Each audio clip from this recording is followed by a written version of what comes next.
안녕하세요. 저는 평범한 직장에 다니는 30대 여자입니다.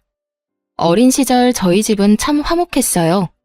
사춘기 시절 반항기조차 미미하게 지나갔을 만큼 애정 가득한 집안이었죠. 그렇게 10년 전 제게 닥친 불운은 너무도 참혹하다고 느껴졌어요. 그날은 여느 날처럼 학원이 끝난 저를 엄마가 데리러 왔어요. 집으로 돌아가는 길 차사고를 당했어요. 정신을 잃기 전 나눈 마지막 대화가 여전히 선명해요. 엄마, 나 너무 아파. 너무 무서워.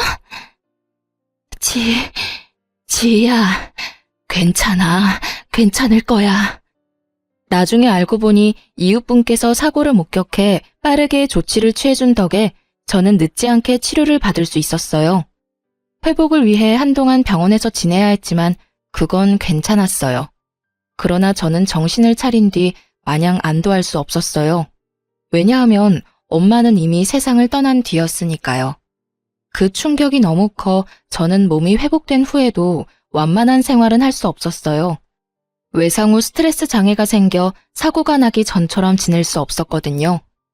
저는 차에 올라타기만 해도 온몸에 땀이 송글송글 맺힐 정도로 극도의 긴장감을 느꼈기에 장거리를 차로 이동한다는 건 꿈도 못 꾼 채 지냈어요. 그래도 남은 가족들 덕에 저는 서서히 일상을 찾아갈 수 있었어요. 그리고 엄마를 사고로 떠나보낸 지 7년쯤 되었을 때 예비신랑을 처음 만났답니다. 예비신랑이 이직을 해 제가 다니던 회사에 저의 상사로 입사하게 되었죠.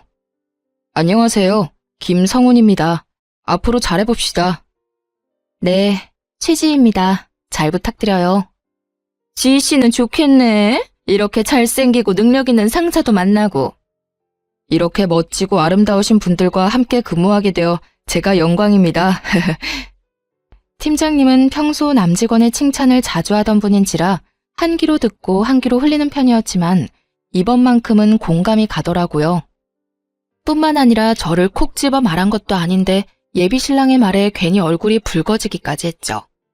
아마도 저는 예비신랑을 보고는 첫눈에 반했던 것 같아요. 예비신랑은 당시 제 시선에선 완벽에 가까운 사람이라 생각했어요. 회사에서 스카우트 제안을 했을 정도이니 인정받은 것은 물론 훤칠한 외모에 활기찬 성격까지 돋보이던 사람이거든요. 그렇기에 예비신랑은 사내에서 인기가 꽤 있었어요. 지희 씨는 일할 맛 나겠네. 그러게, 자기는 무슨 복이 있길래 굴러들어온 상사가 성우님이니? 배울 점이 참 많은 분이죠. 덕분에 전보다 업무 효율이 많이 올랐어요. 하지만 본의 아니게 저는 여직원들의 질투 대상이 되기도 했어요. 제가 눈에 띄는 편은 아니라 근무하면서 단 한 번도 구설에 올라본 적 없는데 예비신랑의 입사 이후 많은 여직원의 입방아에 올랐거든요. 요즘 이 팀 최주임 얼굴에 웃음꽃이 다 폈더라. 난 그런 모습 처음 봐. 패션은 또 어떻고요? 당장이라도 꼬리칠 기세던데요? 성우님이랑 거의 붙어있다시피 하던데 부러워 죽겠어요. 나중에는 그런 구설수가 예비신랑 귀에까지 들어갔어요. 그때부터였던 것 같아요. 유독 적극적인 태도로 저를 대했던 것 말이에요. 자기로 인해 제가 꽃뱀, 불려우 같은 꼬리표까지 달게 되었을 때 예비신랑이 저를 대하는 모습이 눈에 띄게 바뀌었거든요. 그런데 그 추문이 계기가 되어 저와 예비신랑은 눈이 맞았고 그렇게 사내 커플로 발전하게 되었어요. 예비신랑과의 인연은 제게 너무도 특별했고 또 소중했어요. 제게 생긴 스트레스 장애가 예비신랑의 노력 덕에 정말 많이 좋아졌거든요. 물론 차를 탈 때 여전히 긴장은 됐지만 한두 시간 정도의 거리는 자동차로 이동이 가능할 정도로요. 거기다 예비신랑은 우리 가족에게도 각별했어요. 엄마를 잃은 후 오랜 세월이 흘렀음에도 우리 집은 종종 가라앉은 분위기가 맴돌곤 했어요. 하지만 예비신랑이 왕래하면서부터 훨씬 사람 사는 분위기로 바뀌었죠. 아이고, 우리 성훈이 왔네. 내가 예비사위 오는 날을 손꼽아 기다렸어. 아빠도 참, 그렇게 부담 주지 마. 자꾸 그러면 우리 집에 놀러 오고 싶겠어? 저도 아버님 뵙는 날만 손꼽아 기다렸는데 통했네요. 자기야, 부담이라니. 난 너무 감사하고 좋아. 친정아빠는 언제나 예비신랑과 함께 보내는 시간엔 들떠 있었어요. 딸들만 있어서 아들이 있다고 느껴지는 순간이 기쁘다고 했죠. 제 예비 시부모님도 참 따뜻한 분이었어요. 저를 처음 봤을 때부터 상냥히 대해주셨고 엄마를 잃은 제가 안타깝다며 잘 살펴주었답니다. 특히 예비 시모가 제게 신경을 많이 써주었어요. 어딜 가든 뭘 하든 저를 챙겨 함께하곤 했어요. 저는 그런 예비 시모에게 깊은 감사를 느꼈죠. 결혼만 안 했다 뿐이지 양가 부모님 모두 우리를 이미 가족과 다름없이 대했어요. 그렇기에 내 생에 이런 감사한 인연이 또 있을까 싶을 만큼 저는 예비 신랑에 대한 감정이 나날이 깊어갔죠. 딱 하나, 제게 남은 시련이 있다면 차를 타는 것은 어느 정도 나아졌다고 해도 여전히 운전대를 잡는 건 어려움이 크다는 것이었어요. 그 탓에 저는 제 차가 있었음에도 사고 이후 단 한 번도 몰아볼 수 없었어요. 이 이유로 차를 팔까 수없이 고민했던 적도 있었지만 제 첫 취직 선물로 부모님께서 선물해 주신 거라 쉽지 않았어요. 더군다나 그 차는 친정엄마가 직접 골라준 거였거든요. 예비신랑도 제게는 소중한 자동차임을 알고 있었던 터라 저를 대신해 관리를 도맡아 해주었죠. 하루는 예비신랑이 뜻밖에도 제 차를 빌려주라고 부탁을 하더군요. 자기야, 자기 차 말이야. 내가 며칠만 좀 타고 다닐 수 있을까? 갑자기 왜? 차에 무슨 문제라도 생겼어? 아니, 점검을 맡겼어. 내 차가 이제 오래됐잖아. 그래서 그런지 이번 기회에 이것저것 살펴보자고 하더라고. 하긴 아버님께서 타시던 차라고 했잖아. 내 차라도 괜찮다면 나는 좋아. 저는 흔쾌히 수락했고 예비신랑이 편히 타고 다니도록 며칠 보험까지 들어주었어요. 길어야 사나흘 타는 정도라고 해도 꼭 필요하다고 생각했거든요. 예비신랑은 큰 부탁을 들어준 게 아닌데도 진심으로 고마워했어요. 그리고 며칠 뒤 차를 돌려받기로 한 날이 되었는데 밤이 다 되도록 예비신랑이 차를 가지고 오지 않는 거예요. 연락도 되지 않아 얼마나 마음 졸였는지 몰라요. 이런 제 마음을 아는지 모르는지 예비신랑은 한참 후인 밤 12시가 훌쩍 넘어서야 연락이 오더군요. 왜 이렇게 연락이 안 돼? 얼마나 걱정했는 줄 알아? 미안해. 가볍게 저녁만 먹고 파하기로 했던 자리가 갑자기 술자리로 바뀌는 바람에 연락을 바로 못했어. 술? 오빠 지금 어딘데? 운전은 어떻게 하려고 술을 마셔? 술을 마셨다는 말만으로도 불안이 엄습했어요. 워낙 운전에 관한 일이라면 예민하던 저라 감정에 휘말리지 않게 이악 물고 참았어요. 하지만 곧 이어진 예비신랑의 말에 치밀어 오른 화를 주체하지 못했어요. 자기야, 실은 숨김없이 솔직하기로 약속해서 털어놓는 건데. 뭐야? 무슨 사고라도 쳤어? 왜 그렇게 밑밥을 깔고 그래, 불안하게. 대리를 부르는 대신 친구가 대신 운전을 해줬어. 그런데 정말 그 애는 맥주 2잔 정도밖에 안 마셨거든. 취기 하나 없이 멀쩡했는데 하필이면 음주운전 단속을 하고 있지 뭐야. 뭐? 그럼 지금 술 마신 사람한테 내 차를 맡긴 채 오빠까지 타 있었다 이거야? 진짜 미쳤어? 미안, 내가 차는 내일 가져다 줄게. 오빠 정말 생각이 있는 거야, 없는 거야? 내가 믿고 빌려줬으면 실망을 시키지 말아야지. 어떻게 음주운전인 걸 뻔히 알면서 운전대를 맡겨? 아니, 운전을 정말 잘하는 친구기도 하고 또 맥주 조금 마신 건 사실 술 마신 것도 아니잖아. 예비신랑은 핑계댈 구실을 찾는 듯 했지만 이게 그런다고 그냥저냥 넘어갈 수 있는 문제인가요? 저는 다음날 예비신랑이 우리 집 앞으로 차를 몰고 오자마자 블랙박스 확인을 해보려고 했어요. 그런 저에게 서운하다며 화를 내더군요. 최지, 너 나 못 믿어? 뭘 알고 싶어서 블랙박스까지 확인하겠다는 건데. 못 믿을 행동을 먼저 했잖아. 오빠가 음주운전을 한 건지 확인하려고 그런다 왜? 그리고 왼편 문짝 긁힌 자국 안 보여? 어떻게 된 건지 직접 확인해야 할 거 아니야. 아, 그래. 내 친구가 차 빼다가 조금 긁어먹었다.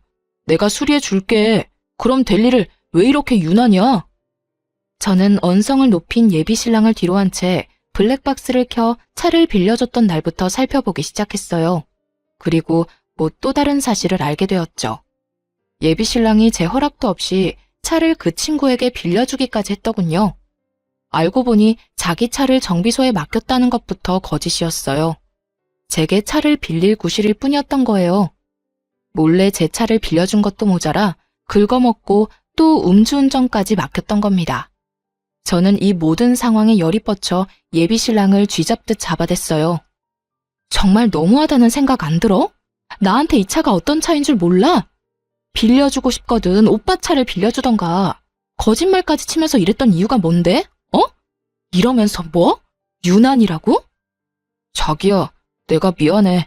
정말 진심으로 잘못했어. 그러니까 진정하고 이야기하자, 응? 나 무시하고 버린 이 상황에 진정 같은 소리 하고 있네. 일은 능력껏 척척 잘도 하는 사람이 이런 사리분별도 못하는 게 말이나 돼? 도대체 왜 이러는 건데 왜? 자기야, 무시라니 절대 그런 것 아니야. 그날 제게 용서를 빌겠다며 음주운전을 했던 그 친구까지 제 앞에 데려와서는 다시는 이런 일 없을 거라고 빌더군요. 거기다 둘이서 책임지고 제 차를 수리해 놓겠다고 약속했죠. 물론 그런다 해도 제 화가 쉽게 누그러지진 않았어요.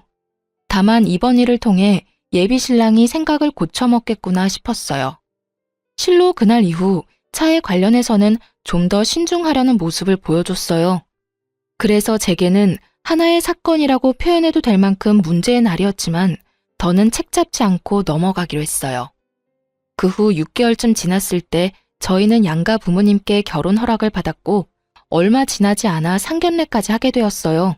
그렇게 본격적으로 결혼 준비를 하기 시작했죠. 그런데 모든 과정에서 어찌나 엄마 생각이 나던지 평소 잘 꾸지도 않는 꿈에 여러 번이나 엄마가 나올 정도로 사무치게 보고 싶더라고요. 그럴 때면 며칠을 감정이 널뛰기라도 하듯 오르락 내리락 요동을 쳤어요. 결혼을 앞둔 사람들은 싱숭생숭한 마음이 들기도 한다던데 그 때문이라 여기며 저 스스로 다독여가며 그렇게 결혼 준비를 이어갔죠. 하루는 친언니를 도와 조카들을 놀아주며 시간을 보냈어요. 간만에 누리는 여유라는 생각에 기분이 들떴어요. 그런데 친언니가 툭 던진 몇 마디에 깊은 고민에 빠졌습니다. 지희 너 아직 운전할 생각 없어? 갑자기 그런 건 왜 물어? 언니도 알잖아. 나 아직 운전은 무리라는 거. 그래도 결혼하면 금방 아이도 생길 텐데 괜찮겠어? 꼭 운전해야 할 필요는 없는 거 아니야? 애엄마라고 다 운전하는 것도 아니고 말이야. 꼭이라기보단 엄마가 운전할 수 있다는 게 육아엔 정말 큰 도움이 되거든. 언제가 됐든 운전할 마음이 조금이라도 있는 거면 지금부터 연습해보는 건 어떨까 싶어. 친언니의 말을 부정할 수는 없더라고요. 친언니뿐 아니라 주변에서도 운전하는 엄마들을 심심찮게 볼 수 있으니까요. 더군다나 남편이나 저나 적은 나이는 아니니 1년 정도만 신혼을 즐기고 바로 아이를 낳고 싶었어요. 그러니 친언니의 말에 절로 동요되었죠. 고심 끝에 저는 운전대를 잡아보기로 결정했어요. 못한다고 안 하면 평생 끝내지 못한 숙제로 남을 것 같았거든요. 그래서 친정아빠에게 운전 연수를 부탁했어요. 아빠, 나 운전 연습을 시작하려는데. 그게 정말이야? 그래, 이제 용기 내서 도전해봐야지. 잘 생각했다. 그치? 그래서 말인데 아빠가 좀 도와줘요. 잘 생각했다고 격려하던 아빠는 도와달라는 말에 적잖게 놀란 듯 보였어요. 말까지 더듬으며 말을 이었죠. 내가? 전문가한테 배우는 게 어떨까? 안전을 최우선으로 생각해야지. 아빠랑 몇 번만이라도 같이 연습해보고 자신감 조금 붙으면 그땐 학원 등록해서 연습할게. 제발, 응? 운전대를 잡는다는 생각만으로도 입이 바싹바싹 마르는데 낯선 사람을 옆에 태우고 운전을 한다는 건 제게는 아직 너무도 큰 어려움 같았어요. 그래서 무사고 경력 30년이 넘은 아빠의 도움이 절실했습니다. 그러다 보니 결혼을 앞둔 이 나이에 철부지처럼 졸라댔네요. 운전으로는 아빠도 베테랑이지 않느냐며 말이에요. 자식 이기는 부모 없다더니 저희 아빠도 제 부탁에 결국은 응해주었어요. 그렇게 주말에 2시간씩 제 차로 연습을 하기로 했답니다. 드디어 첫 운전 연습을 앞둔 전날 밤, 생각만으로도 긴장이 되어 한참이나 뒤척이다 잠이 들었어요. 그 탓인지 저는 꿈까지 꾸게 되었는데요. 그 꿈에는 이전에 왕왕 나오던 친정엄마가 평소와는 다른 모습으로 나왔어요. 다급하고 불안한 표정으로 무슨 말을 하고 싶은 건지 소리도 나지 않는데 연신 입을 뻐끔거리며 말을 하는 거예요. 엄마, 뭐라고? 소리를 내서 말을 해봐. 하나도 안 들려. 꿈속에서 제가 엄마를 등지고 몸을 돌리려는 그때 엄마가 제 손목을 확 잡아 끌며 소리쳤어요. 안 돼! 안 돼! 그 차는 안 돼! 저는 그 순간 번뜩 눈이 떠져 잠에서 깼어요. 결국 운전 연습을 하기로 한 날 아침, 찜찜한 마음에 친정아빠에게 연습을 미루자고 한 뒤 레커차까지 불러 제 차를 정비소로 옮겼습니다. 예비신랑은 주말에 늦잠을 자는 편이라는 걸 알기에 제 꿈 때문에 쉬는 사람에게 이런 부탁을 하고 싶지는 않더라고요. 다행히 정비소에 도착하자마자 제 차를 점검받을 수 있었어요. 그런데 차를 맡긴 지 1시간도 채 되지 않아 정비사에게 연락이 왔고 저는 정비사의 말에 기함했습니다. 차주님, 이거 차가 완전 엉망진창인데요. 수리하려면 장난 아니겠어요. 네? 그게 무슨... 제 차랑 다른 차가 헷갈리신 거 아니에요? 지금 우리 정비소에 있는 차라곤 차주님 차뿐인데 헷갈릴 거 뭐 있어요? 그나저나 이 차로 운전 연습을 나갔다간 다시는 운전대 잡을 일조차 없을 뻔했어요. 점검 맡기길 천만다행이지. 저는 정비사의 말이 전혀 이해가 가질 않았어요. 최근에 예비신랑에게 빌려준 것 말고는 차에 올라타 본 적도 없는데 사고라니요. 무슨 말씀을 하시는 건지 도통 이해가 안 되네요. 거의 탈 일 없는 차라서 분기마다 꼬박꼬박 점검하는 거 아시잖아요. 어떻게 된 사정인지까진 나도 모르지만 내부만 보면 충돌 사고가 있었던 모양이에요. 이 정도로 망가지려면 사고도 꽤 컸을 것 같은데. 그 말을 듣는 순간 불현듯 떠올랐던 때가 있었어요. 사실 예비신랑이 갑작스럽게 입원했다며 연락이 왔던 적이 있거든요. 저는 정비사에게 양해를 구해 전화를 끊은 뒤 곧장 예비신랑에게 찾아갔어요. 잠이 덜 깼는지 부스스한 몰골로 현관을 열어주더군요. 저는 그런 예비신랑에게 물었습니다. 오빠, 입원했던 이유가 뭐라고 했었지? 갑자기 찾아와선 무슨 소리를 하는 거야. 태어난 지가 언젠데 그런 걸 물어.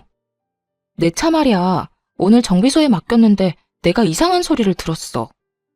뭐? 갑자기 정비소에 차를 왜 맡겨? 그걸 어떻게 정비소까지 가지고 갔는데?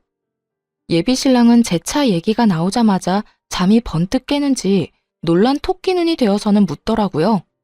저는 화를 누른 채 정비소에서 들은 이야기를 꺼냈어요. 하지만 예비신랑은 자신이 아니라며 어찌나 잡아떼던지 입원했던 걸 몰랐다면 깜빡 속을 정도였다니까요. 왜 맡겼는지는 중요한 게 아니야. 내가 사장님한테 이상한 소리를 들었어. 차 상태가 안 좋다는데 오빠 뭐 아는 거 없어? 차가 어디가 어떻게 이상하다는데? 설마 너 나를 의심하는 거야? 응. 오빠 말곤 내 차를 타는 사람도 없고 오빠만큼 내 차를 잘 아는 사람도 없으니까. 내 차가 사고 차량 같다는데 어떻게 된 거야? 내가 그걸 어떻게 알아? 사고 차량이라니 말도 안 되잖아. 그리고 내가 이런 의심이나 받자고 그동안 널 대신해서 관리해준 줄 알아? 이런 대우나 받자고 내가 신경 써준 줄 아냐고. 솔직하게 먼저 털어놓았다면 좋았을걸. 끝까지 잡아떼고 억울하다는 듯 말하는 예비신랑의 태도에 저는 참을 수 없었어요. 혹시나 하는 마음에 정비사와 나눈 통화 내용을 녹음해뒀는데 그걸 이렇게 쓰게 될 줄은 정말 몰랐네요. 저는 예비신랑을 한참 노려보다가 말없이 녹음해뒀던 파일을 재생시켜 들려주었어요. 이래도 억울한 척, 모른 척 할 거야? 운전대도 못 잡는 내가 사고를 냈을까? 빨리 바른 대로 말해. 지희야, 미안해. 정말 계속 숨기려던 건 아니었어. 수리비가 너무 많이 든다고 해서. 그런데 전체 수리할 돈은 없어서 어쩔 수 없었어. 오빠의 안일함으로 인해 오늘 어떤 일이 생길 뻔했는지 알아? 예비신랑은 그제야 모든 걸 인정한 듯 털어놓기 시작했어요. 저 모르게 차를 몰고 나간 적이 있는데 그때 사고를 당했다고요. 입원했던 것도 전부 그 사고 때문이었다면서요. 당시 제 차가 없어졌다는 사실을 뒤늦게 알게 되어 예비신랑에게 물어봤었는데 그때는 점검일이 다가와 미리 제 차를 가져가 자신이 아파트 단지에 세워뒀다고 했어요. 급작스럽게 입원하게 되어 말을 못했다고요. 저는 바보처럼 그 말을 그대로 믿었네요. 이런 비밀이 숨겨져 있던 건 줄도 모른 채 말이에요. 하지만 여전히 풀리지 않은 의문이 하나 있었어요. 바로 자동차의 외관은 너무도 멀쩡했다는 거죠. 저는 혹시나 하는 마음으로 예비 신랑에게 물었어요. 외관은 평소랑 다를 게 없었어. 그래서 사고가 났을 거란 생각도 못했고. 어떻게 된 거야? 외관만 먼저 수리했어. 다음 달에 보너스 나오면 그때 내부 수리도 할 예정이었고. 너는 운전을 못하니까 그 사이에 무슨 일이 생길 거라는 생각은 못했어. 그러니까 지금 오빠 말은 나를 속이기 위해서 외관 수리만 먼저 했단 거야? 내가 정말 이 일을 끝까지 모를 거라고 생각하고? 진짜 오빠가 나한테 어떻게 이래? 실로 꿈에서 엄마가 나와 차에 대해 암시해주지 않았더라면 이번은 엄마의 뒤를 이어 저와 친정아빠가 상을 치렀을지도 모른다는 생각에까지 이르자 온몸에 소름이 끼쳤어요. 그렇기에 저는 더욱 분노를 참을 수 없었어요. 제가 차를 몰고 나갈 일이 없다고 이런 일을 비밀로 한다는 게 맞는 건가요? 어떤 일이 생겼을 땐 자신이 저지른 일에 대해 솔직히 털어놓고 용서를 구하는 게 먼저 아닌가요? 저는 예비 신랑을 향한 실망감에 언성까지 높이며 화를 냈어요. 그런데 제게 미안함을 내비치던 예비 신랑은 제가 쏟아내는 분노에 얼굴이 점점 굳어갔어요. 그러더니 결국 제게 상처까지 안겨주었습니다.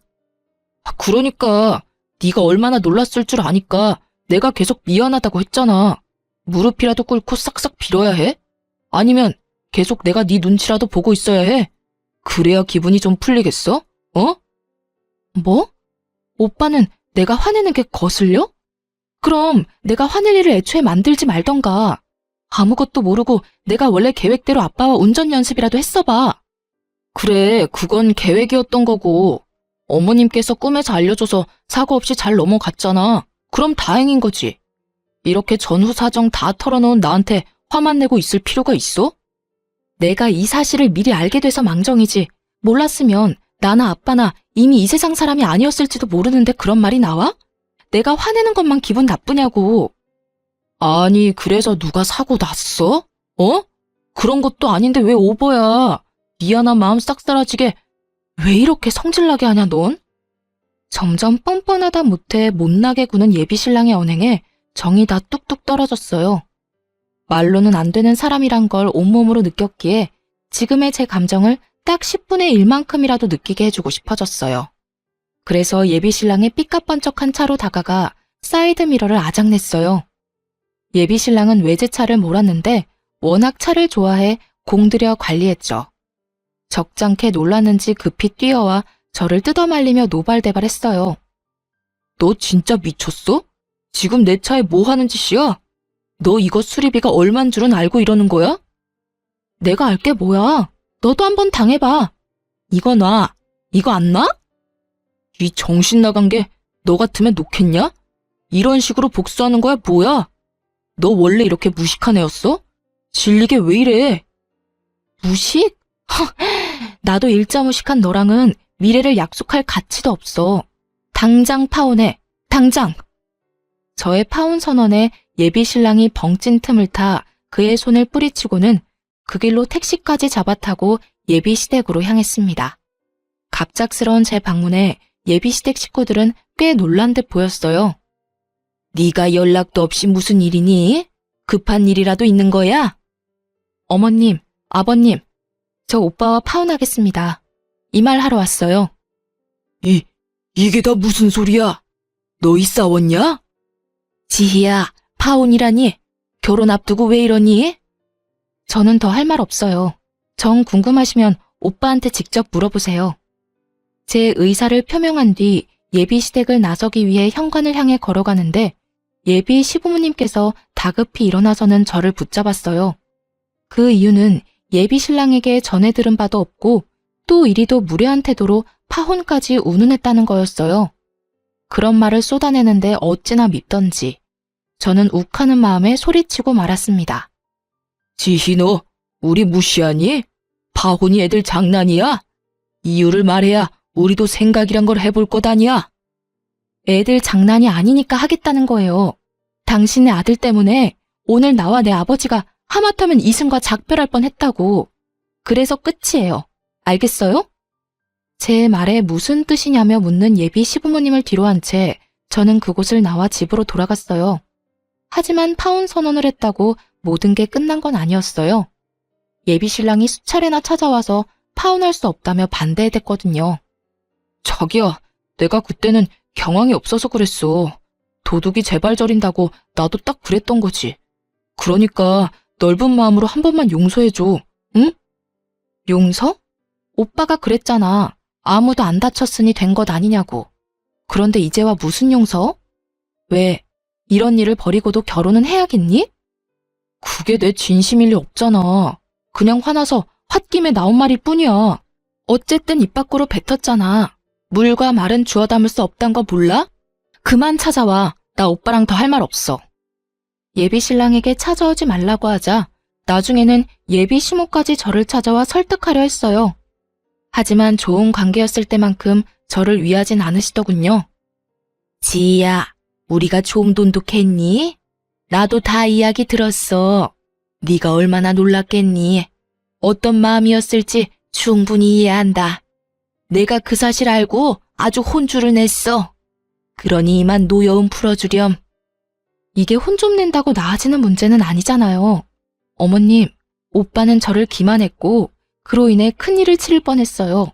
그런 오빠를 제가 뭘 어떻게 믿고 살라는 말씀이세요? 원래 남자들이 철이 좀 없잖니. 다른 남자들이라고 안 그러는 게 아니란 말이야. 그리고 청첩장까지 다 돌린 이 시점에서 돌연 파혼이라니. 그건 하객들에 대한 예의가 아니지.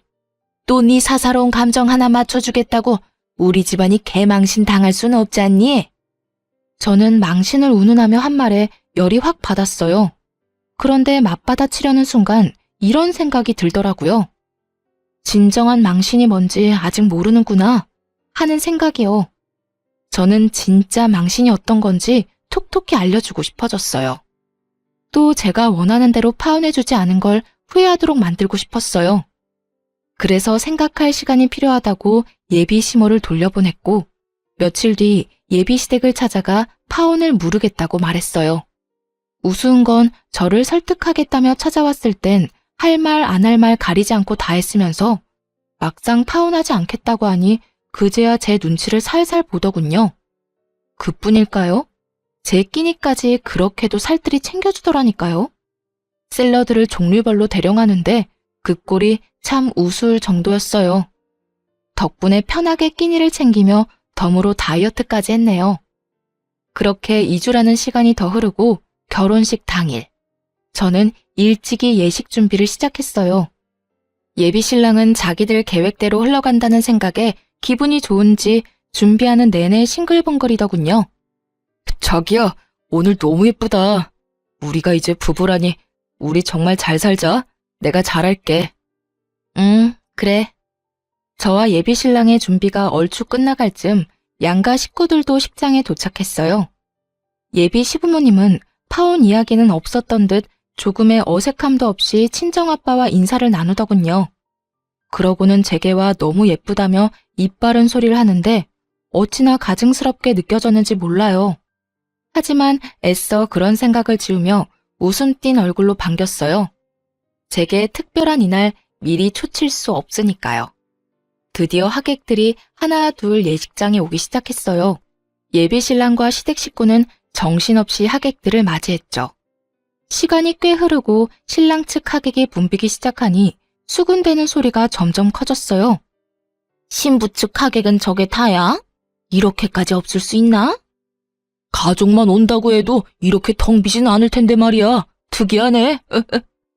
이 수군거림을 들은 예비 신랑과 예비 시부모님은 그제야 뭔가 쎄한 기운을 느끼고는 예식장을 번갈아 살피더니 제가 있는 신부 대기실로 다급히 들어왔어요. 자기야, 자기 청첩장 다 돌렸지? 다 돌렸지. 왜? 무슨 일 있어? 그게 신부 측 좌석이 텅텅 비었어. 이게 어떻게 된 거지? 예비 신랑이 이렇게까지 확인한 데에는 다 이유가 있었어요.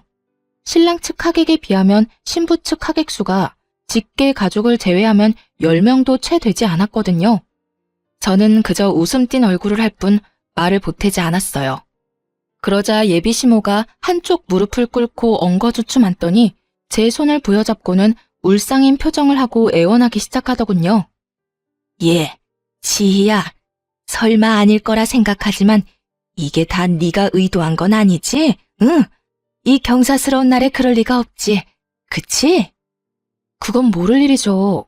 어떤 의도를 말씀하시는지 모르겠지만 뭐든 장담할 수 있는 일은 없으니까요. 파혼한다고 했다가 물은 이유가 다 있는 거지. 너 정말, 지희야, 무슨 생각을 하던 그건 아니야. 제발 결혼식은 성황리에 잘 마치자꾸나, 응? 예식 끝나고 후에 상의를 해도 늦지 않잖니. 엄마, 뭔 소리야 그게. 좀 알아먹게 말을 해봐. 뭘 예식 끝나고 상의한다는 건데? 상황 파악이 안 되면 입 다물고 꿇어. 지희야, 아가, 제발 예식을 망치지 말아다오. 이렇게 부탁할게. 우리 체면 좀 지켜주렴. 예비 신랑까지 제 앞에 무릎 꿇자 사회자가 예식의 시작을 알렸어요. 하지만 예비 시모는 제 대답을 기다리는지 일어날 생각이 없어 보였죠. 그래서 저는 여전히 웃음 띤 얼굴을 유지한 채 대답했어요. 어머님, 괜한 걱정 마시고 일어나세요. 어머님 말씀대로 성황리에 잘 맞춰요, 우리. 그래, 고맙다, 지희야. 고마워. 그럼 난 너만 믿고 먼저 식장에 들어가마. 제 말에 안심이 됐는지 예비 시모는 예비 시부와 함께 호란으로 향했어요. 예비 신랑은 도대체 무슨 상황인 줄 모르겠다며 고개를 절레절레 흔들더니 곧 직원의 안내에 따라 자신의 위치로 돌아갔죠. 그렇게 모든 준비가 끝나고 제 파혼식은 시작되었습니다. 결혼식 순서에 맞춰 저는 순순히 응했어요. 그리고 신랑 신부의 혼인 서약 순서, 신랑은 씩씩하게도 서약서를 낭독하더군요. 곧 제 차례가 되었고 저는 혼인 서약 대신 파혼 선언을 했어요. 이 자리를 빌려 꼭 하고 싶은 말이 있습니다. 저는 제 연인인 성훈 씨와 파혼하고자 합니다. 자기야, 이게 무슨 소리야. 뭐 하는 거야? 얼마 전 저는 파혼을 하겠다는 의사를 밝혔지만 어머님께서 결혼 소식을 알린 상태에서 파혼 소식을 전하는 건 개망신이라며 극구 반대하셨습니다. 그래서 성훈 씨 가족들을 대신해 제가 직접 이 자리에서 표명합니다. 말을 마친 저는 예비 신랑의 뺨을 내리치는 것으로 피날레를 장식했습니다. 제 파혼 발표에 예비 시댁 식구들은 사색이 되었어요. 뒤늦게 정신 차린 예비 시모는 뭔가 잘못된 거라며 고래고래 소리쳤지만 신랑 측 하객들은 하나 둘 자리를 떴어요. 예비 시모는 이럴 순 없다며 땅을 치며 한탄했지만 이미 늦은 후였죠. 저는 그 사이 예비 신랑에게 예식 비용 청구서까지 집어던지고는 유유히 예식장을 나왔네요. 사실 예비 시부모에게 파혼하지 않겠다고 이야기한 날 오전, 저는 모든 하객에게 파혼하게 되어 결혼식이 무산되었음을 미리 알렸어요. 그 후 정말 친한 친구에게만 파혼식에 자리를 좀 채워달라고 부탁했던 거였어요. 그래야 모양새가 그럴싸할 테니까요. 홀가분한 마음으로 집에 돌아오니 그제야 전화가 불나게 왔어요. 하지만 저는 가족들에게 상황을 알리고 전원을 꺼버렸어요. 그러자 다음날 전 남친은 저의 집까지 찾아왔더군요. 문을 열지 않으면 부수고 들어올 기세로 제 이름을 고래고래 부르며 행패를 부렸어요. 저는 이제 정말 관계의 종지부를 찍기 위해 맞섰죠. 남의 집에 찾아와서 곱게 기다릴 것이지 왜 무식하게 행패야 행패는. 내가 오빠 무서워서 문 걸어 잠그고 모르쇠 할까봐? 야, 내가 그렇게 비위 맞추면서 잘해줬는데 결혼식을 그딴 식으로 망쳤어야 했냐? 네 막장 연극 때문에 우리 가족은 창피해서 이제 어디 다닐 수가 없게 생겼다고. 알아? 그러게, 내가 우리 관계 끝이라고 파혼하자 할 때 인정하고 좋게 끝냈으면 그런 일도 없었겠지. 오빠도 오빠네 식구도 나를 쥐락펴락하려다 그 꼴 난 거라는 걸 아직도 몰라? 너 내가 명예훼손으로 신고할 거야. 어디 언제까지 큰 소리 칠 수 있는지 한번 보자고. 어디 할 수 있으면 해봐. 나도 오빠 손괴죄로 고소하면 그만이야. 맞고소 당하고 싶으면 해봐. 해보자고. 뭐? 손괴죄? 타지도 못하는 차 좀 망가진 걸로 찌질하게 왜 이래 진짜. 그깟 차 수리비 주면 될 거 아니야, 주면. 내가 저번에도 말했지. 보너스 나오면 고쳐준다고. 괜히 트집 잡을 거 없으니까 차 들먹이는 거 누가 모를 줄 아냐? 전 남친은 제가 맞고소 이야기를 하고부터 분개해서는 입에 담기 거북한 말들까지 쏟아냈어요. 하지만 저는 아랑곳하지 않고 태연스럽게 말했어요. 차 들먹인다는 소리에서 하는 말인데 10년 전에 지금 같은 교통법이 있었다면 너 같은 자식은 방조죄로 처벌받았을 텐데 참 아쉬워. 그치? 그건 또 무슨 말도 안 되는 소리야? 내가 방조죄로 처벌받을 일이 뭐 있다고 정신 나간 소리까지 짓거리는 건데 너 진짜 돌았냐? 제 말의 의미를 모른 채 광분에서는 오만상을 하고 난리를 쳤어요. 저는 그런 전남친의 꼴 같지 않은 모습을 봐줄 수 없더군요. 그래서 조용히 핸드폰을 꺼내들고는 한 파일을 재생시켰어요. 금방이라도 저를 어떻게 할 것처럼 위협적이던 표정과 행동이 일순간 사그라들더니 곧 전남친의 낯빛이 창백해졌어요. 네가 이걸 어떻게 가지고 있어? 세상에 평생 가는 비밀이 어딨겠어. 이래서 나쁜 짓 하고 못 사는 거야. 결국 이렇게 다 들통나니까. 그 녹음 파일은 10년 전 엄마와 제가 타고 있던 차가 사고 났을 당시 나오지 않았던 증거자료이자 교통사고를 낸 가해자의 대화가 담긴 파일이었어요. 제가 어떻게 이 자료를 가지고 있었냐고요? 어쩌면 이 모든 게 하늘의 뜻이었을지 몰라요. 사실 결혼식 당일 아주 이른 시간 저를 찾아온 사람이 있었어요. 그 사람은 바로 교통사고를 낸 가해자였습니다.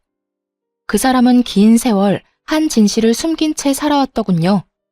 그리고 그 진실을 돌고 돌아 10년 만에 알게 되었네요. 그 사람은 제 전남친과 절친이었던 친구이자 또 그 사고로 인해 절교까지 하게 된 사이였다는 걸요. 전남친의 친구는 예식 준비를 하는 제게 전남친이 없는 틈을 타 다가와서는 대뜸 이렇게 말했어요. 혹시 오래도록 한 번호만 쓰고 있는 게 맞다면 곧 파일 하나를 받아보게 될 거예요. 부디 꼭 예식장에 들어가기 전에 확인하시고 이 결혼에 대해 심사숙고해 보길 바래요.